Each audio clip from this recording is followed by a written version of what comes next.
A lot of us, we have plans and goals for areas of life that we think are important, whether that's career, whether that's finances.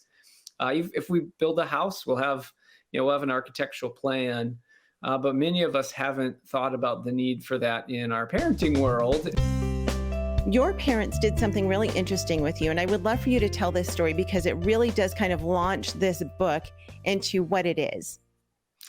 So when I was 17, after I graduate or after my junior year of high school, so in between the summer of junior and senior year of high school, my parents invited me out to breakfast, and I'm the oldest of four, so wasn't sure why. Am I in trouble? What's going on? That was pretty rare for our family to go out to eat.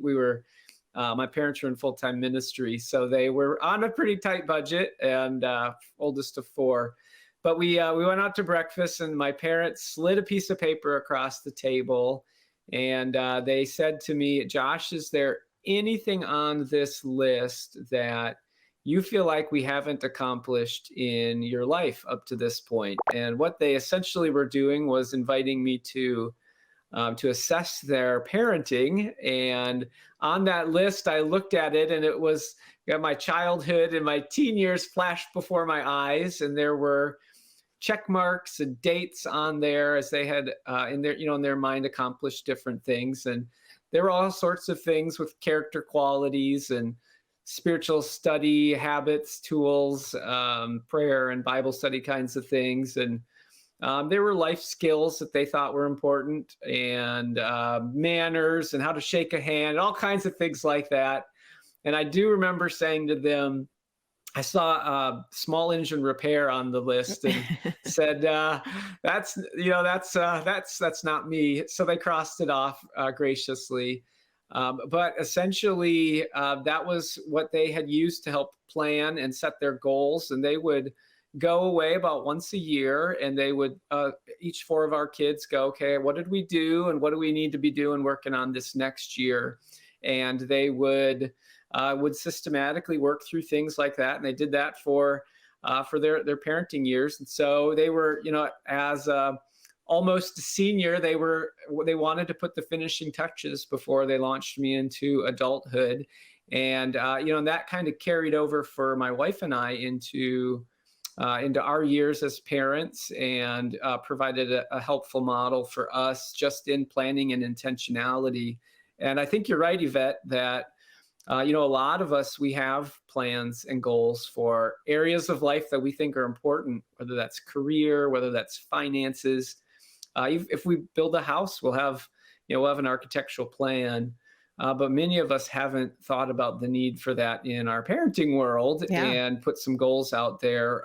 But even more so, just something simple. What am I working on with we've got a 9-year-old son. What are we working on with John this year? It's important for where he's at. And that one or two things really helps us become intentional in our days with John. That, okay, well, we're going to find some resources. We're going to have some conversations. We're going to build some things around that that just helps us move the ball forward with them.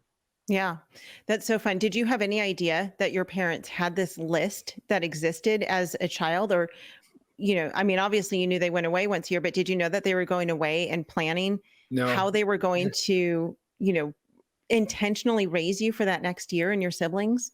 No, but I look at it and I remember doing a lot of the stuff still today. I remember the 2 weeks my mom spent with us on manners and how to set a table, where the fork and knife went, and how you sit properly, and what you do with your I remember all that. And I remember my dad walked up to me and said, "Josh, I want to study a book of the Bible with you." This was when I was a teen, and he said, "Pick your book." And I said, "Revelation." And I remember his eyes got all big. You chose the easy one. Yeah. Well, hey, as a teen, that sounded fun to me. But he then utilized some Bible study tools to help me learn how to study the Bible using the book of Revelation. And, but there was never like, we're doing all this. This is, we want this to happen. It was just part of our days. So yeah, it was just part of our childhood. Yeah. And it's not that our children are robots and we have this big checklist that we need to check off. And once we check all the boxes, we're done, we're good, our parenting years are over, right? It's just that you have to have and you talk about this in the book, is that we have to have the end goal in mind, right? Mhm. With anything that we do, whether it's homeschooling, parenting, a job, anything. I'm a big list person. I love checklists. Sometimes I will make a checklist of things that I've already done because it feels so good to just put that check mark next to it. I know that's super weird, but Yeah. I love checklists and um, I love making spreadsheets and things like that. And so it's interesting because as I was when I first picked up this book, I didn't really know exactly what it was. And as I've been reading it, I'm just thinking, man, this is huge. Like, this is such an important tool to have as a parent because we need a parenting plan.